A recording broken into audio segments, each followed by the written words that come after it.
안녕하세요, 키라입니다. 이렇게 카메라 앞에서 한국말로 말하는 건 정말 오랜만이네요. 그 전용에 제가 올린 Speaking for Languages라는 영상에서도 한국말로 말했었는데요. 제 이름은 남아인입니다.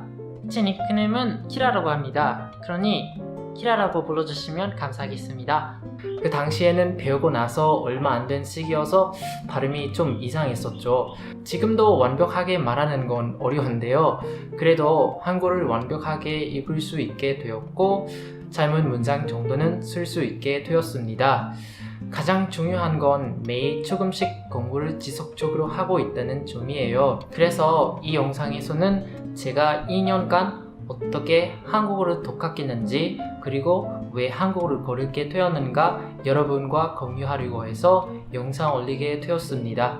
Xin chào mọi người, như mình đã nói trong lời mở đầu bằng tiếng Hàn thì ở cái vlog này mình muốn chia sẻ về hành trình tự học tiếng Hàn một năm của mình cũng như là lý do vì sao mình lại chọn tiếng Hàn làm ngoại ngữ thứ ba. Trước khi vào nội dung chính thì mình muốn chia sẻ rằng là mình học tiếng Hàn chủ yếu là với sở thích và đam mê chứ không học để phục vụ công việc hay là thi cử. Thành ra là có thể là cái quá trình học tập của mình nó sẽ không nhanh so với những người đi học ở trung tâm, hoặc là cái cách học của mình nó cũng có thể sẽ khác. Thế nên là cái vlog của mình nó cũng chỉ mang tính chất tham khảo và cũng hy vọng là nó truyền một chút cảm hứng cho những bạn nào muốn tự học tiếng Hàn ở nhà hoặc cũng như là muốn tự học một ngoại ngữ nói chung. Đầu tiên là nói về lý do học tiếng Hàn ấy thì bật mí với các bạn là không phải tiếng Anh hay là tiếng Nhật mà tiếng Hàn mới là cái ngôn ngữ mà mình thực sự muốn học. Bởi vì cả tiếng Anh và tiếng Nhật mình đã đều tiếp xúc từ bé. Tiếng Nhật thì mình tiếp xúc từ hồi khi sang Nhật lớp 1, còn tiếng Anh thì là lớp 4. Còn tiếng Hàn mới thực sự là ngoại ngữ mà mình muốn học từ cái tuổi trưởng thành. Nói về tiếng Hàn ấy thì không tự dưng gì mà mình muốn học tiếng Hàn cả.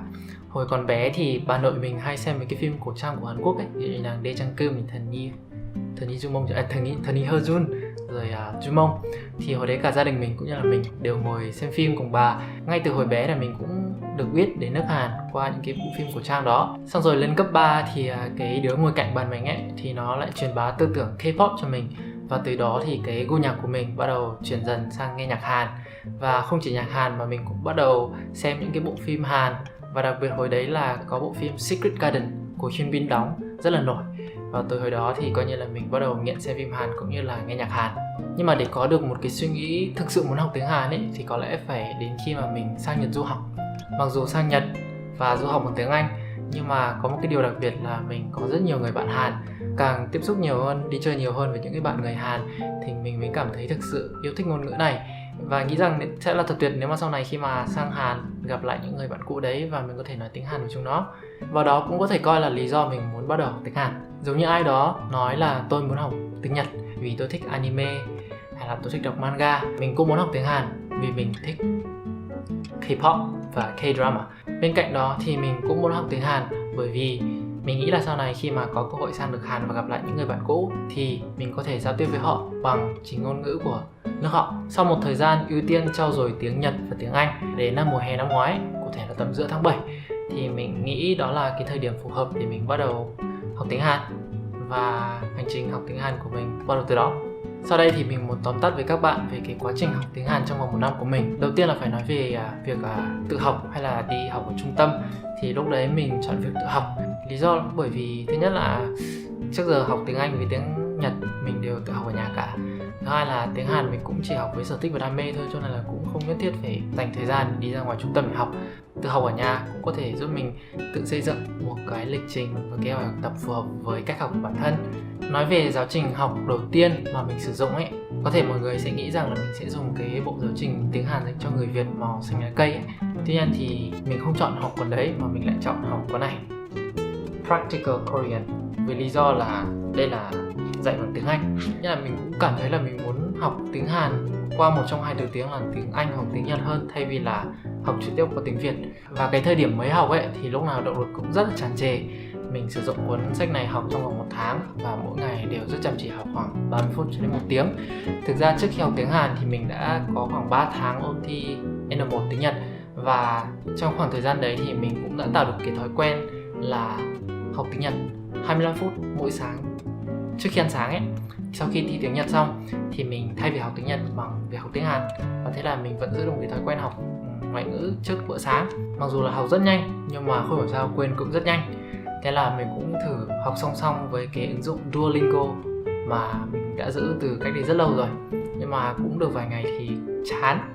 Đúng cái thời điểm đó, khi mà đã chán Duolingo ấy, thì mình có lên YouTube search tìm xem mấy cái review học app ngoại ngữ ấy. Thì mình có xem một cái video của anh Ikenna review về một số app học ngoại ngữ tốt. Thì trong đó có Lingodeer là được anh ấy recommend, đặc biệt là cho việc học tiếng Nhật vì tiếng Hàn. Sau khi tải về và sử dụng thử bản trial thì mình thấy đây là một cái app khá là thú vị, khá là hay, và mình quyết định mua một gói 1 năm. Và kể từ đó thì mình chuyển sang học ngoại ngữ trên ứng dụng. Được mấy ngày đầu sử dụng app khá là chăm chỉ. Bước vào tháng 9 mình bắt đầu học thạc sĩ ở trường Đại học Việt Nhật. Bởi vì chương trình này là chương trình thạc sĩ full time, lịch trình cũng khá là dày đặc, cho nên là tiếng Hàn cũng nói chung là bị bỏ bê trong khoảng 2 cho đến 3 tuần. Nói cách khác thì đây là một cái giai đoạn bị khựng lại. Sau một cái khoảng thời gian đầu động lực tràn trề và lúc nào cũng cảm giác muốn học, thì sẽ đến một cái khoảng thời gian đó là kiểu như cảm giác như kiểu tự dưng khó lên này, xong bạn cảm thấy bạn quên nhiều này, cũng như là những cái yếu tố bên ngoài nó tác động vào, ví dụ như bận làm việc này, bận làm việc kia.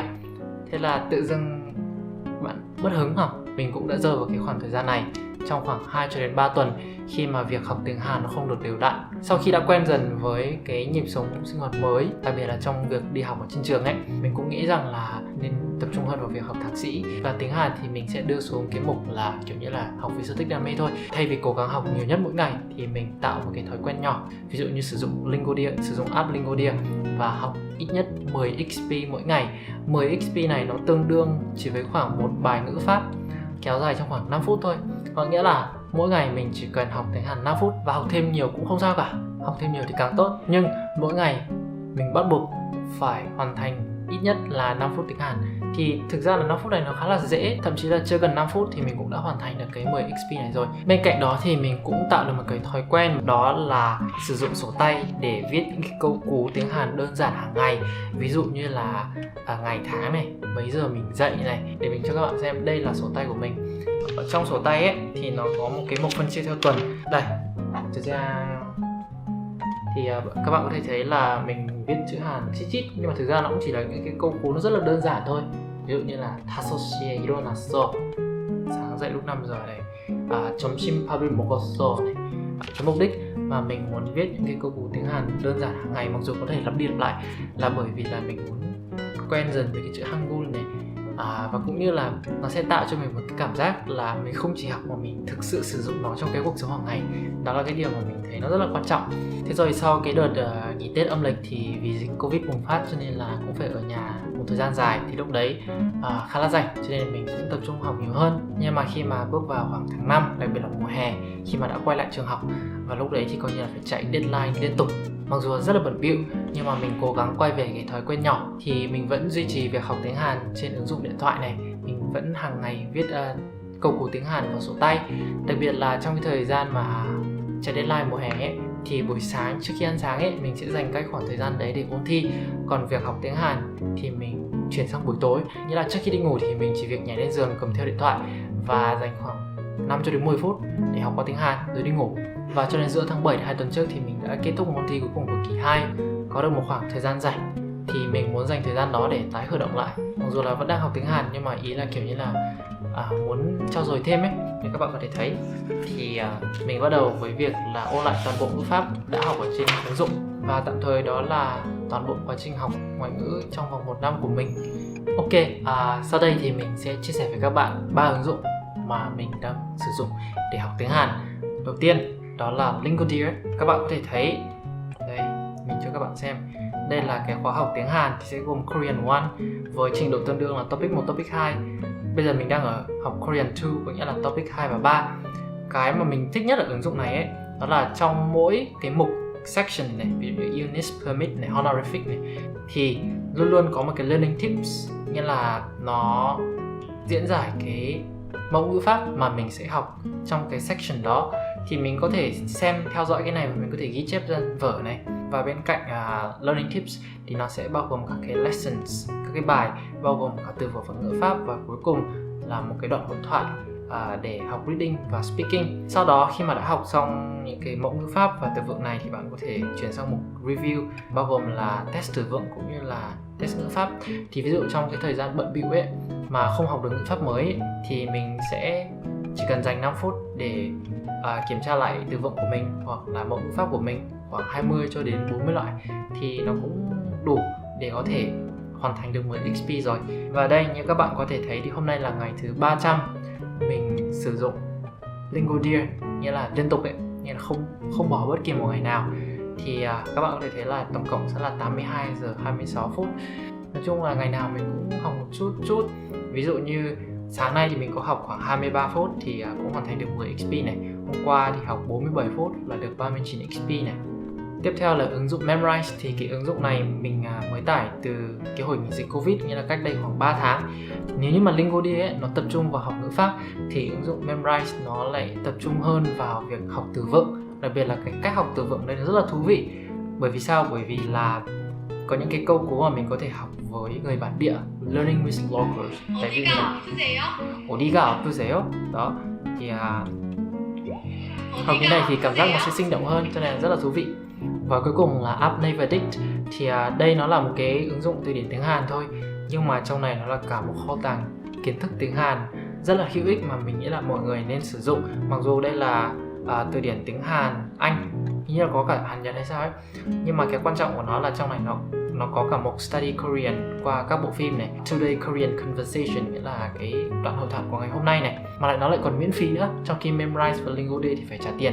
Thì đây lại sử dụng miễn phí, cho nên là mình nghĩ là nếu như bạn học tiếng Hàn bạn chắc chắn phải tải cái app này về. Đây là 3 ứng dụng mình sử dụng nhiều nhất trong việc học tiếng Hàn. Tiếp theo là nói về cái phương pháp và cách học từng loại kỹ năng. Nói về ngữ pháp thì mình học được rất nhiều từ bạn Lindy Bolt, một YouTuber cũng là một polyglot, nói được trên 10 thứ tiếng. Mình học được cái cách học ngữ pháp từ bạn Ý, đó là liệt kê. Đầu tiên là phải liệt kê toàn bộ những cái mẫu ngữ pháp đã, đang và sẽ học vào đầu cuốn vở.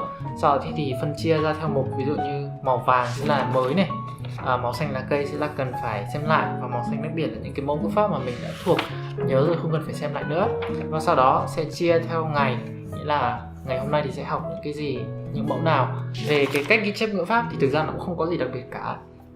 Mình chỉ ghi cái đầu đề bằng tiếng màu đỏ này, sau đấy thì một số cái mẫu thì ví dụ như là những cái câu mẫu nào mà mình biết hết nghĩa rồi mình không cần phải ghi chép lại nghĩa, và những câu nào có từ mới thì mình chỉ ghi cái diễn giải từ mới thôi, chứ mình rất ít khi là viết lại toàn bộ cái câu dịch sang, bởi vì nó cũng tốn thời gian.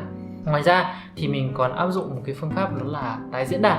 Phương pháp tái diễn đạt nghĩa là như thế nào? Nghĩa là mỗi khi mà học xong mẫu ngữ pháp ấy thì mình sẽ tưởng tượng bản thân mình là một giáo viên tiếng Hàn, sau đó thì sẽ diễn giải cái mẫu ngữ pháp này bằng tiếng Anh hoặc là tiếng Nhật cho ai đó không biết, nghĩa là mình tưởng tượng thôi. Thì nó cũng là một cách để ghi nhớ rất là hiệu quả mà khoa học đã chứng minh. Về từ vựng thì mình chủ yếu chỉ học trên các cái app như là Memrise hay là Lingodeer. Nhưng mà nếu mà có những cái từ nào mà kiểu làm đi làm lại mãi không nhớ ấy, thì mình sẽ ghi vào trong một cái cuốn sổ là Thanggocho, nghĩa là cuốn sổ từ vựng. Thì nó cũng chỉ đơn giản là cái từ vựng này nghĩa là gì và một số cái câu mẫu thôi. Về kỹ năng nghe hay là luyện phát âm thì trong cả 3 ứng dụng mình đang dùng ấy thì nó đều có các cái cách thức giúp mình luyện những cái kỹ năng đó. Ngoài ra thì mình còn thi thoảng nghe Tichimic Talk to Me in Korean ở trên podcast. Thì đó là một cái kênh có hai anh chị thường xuyên làm những cái bài audio ngắn chia sẻ về những cái mẫu ngữ pháp, về cái cách sử dụng mẫu ngữ pháp đó. Và đặc biệt YouTube là một nguồn học tiếng Hàn rất là gần gũi và thân thiện đối với cá nhân mình. Thì mình có follow một số YouTuber người Hàn như là chị Hegrindo này, Swedu này. Nhưng mà có một YouTuber mà mình theo dõi nhiều nhất, đó là chị Ella. Chị là một trong số ít YouTuber người Hàn dành thời gian để làm một cái vlog mà trong đó có cả phụ đề lẫn thuyết minh, có nghĩa là chị nói bằng tiếng Hàn, sau đó là có phụ đề cả tiếng Anh lẫn tiếng Hàn. Thì đối với một người học ngoại ngữ như mình ấy mà lại thích xem những cái daily vlog ấy, thì đó là một cách học rất là hiệu quả, và có thể nghe cái cách chị phát âm, cái intonation như thế nào này. Và cuối cùng là những chia sẻ của mình về những gì mình đã học được sau một năm tự học tiếng Hàn. Đầu tiên là phải nói về những cái trải nghiệm học ngoại ngữ mới mẻ mà nó chưa từng xuất hiện trong quá trình học tiếng Nhật và tiếng Anh.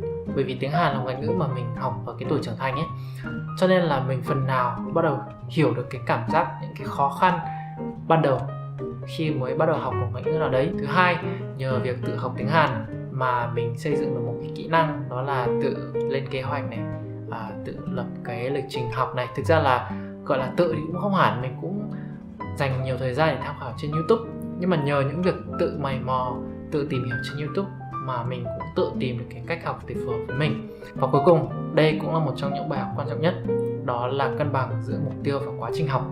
Bất kỳ ai cũng đều có một mục tiêu nhất định trong việc học ngoại ngữ, nhưng mà nếu mà không có cái lộ trình, một cái quá trình học tập cụ thể thì các bạn sẽ học kiểu như theo cảm hứng, học linh tinh và nó sẽ không hiệu quả. Nhưng ngược lại, nếu mà chỉ tập trung vào mỗi quá trình học, nghĩa là chỉ tập trung vào việc học 10 XP hàng ngày như mình ấy, thì đến một cái thời điểm mà mình nhận ra là rốt cuộc cái mục tiêu của mình là gì, có một cái khoảng thời gian khoảng 1 tháng rưỡi cho đến 2 tháng là mình liên tục mỗi ngày đều học các cái mẫu ngữ pháp mới ở trên Lingodia và làm các cái bài tập để sao cho mà hoàn thành được 10 XP.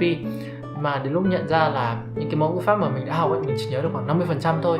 Cho nên là sau cái đợt đấy thì mình mới quyết định là sau mỗi lần học khoảng 1 tháng hoặc 1 tháng rưỡi thì mình sẽ dành một ngày để xem lại cái quá trình học của mình, sau đó so sánh với cái mục tiêu mà mình đã đề ra, và nếu như mà nó vẫn còn xa vời thì mình sẽ điều chỉnh lại cái mục tiêu đó để sao cho phù hợp với cái cách học của mình hiện tại. Nói về chuyện học tiếng Hàn trong vòng 1 hoặc 2 năm tới thì mình cũng phấn đấu là sẽ đạt được trình độ TOPIK level 3. Bên cạnh đó thì cũng có khả năng viết được nhật ký bằng tiếng Hàn, đặc biệt là cố gắng duy trì việc học tiếng Hàn trên ứng dụng Lingodia và Memrise để có thể giữ nguyên những cái streak. Ví dụ như bây giờ đang là 300 thì có thể phấn đấu thành 600 hoặc 900 chẳng hạn. Vừa rồi là một chút chia sẻ của mình về chuyện tự học tiếng Hàn. Hy vọng là nó cũng sẽ có ích một chút cho những ai đang muốn tìm hiểu về việc tự học tiếng Hàn ở nhà. Và mong có thể hẹn gặp lại các bạn trong một dịp gần nhất. Bye bye.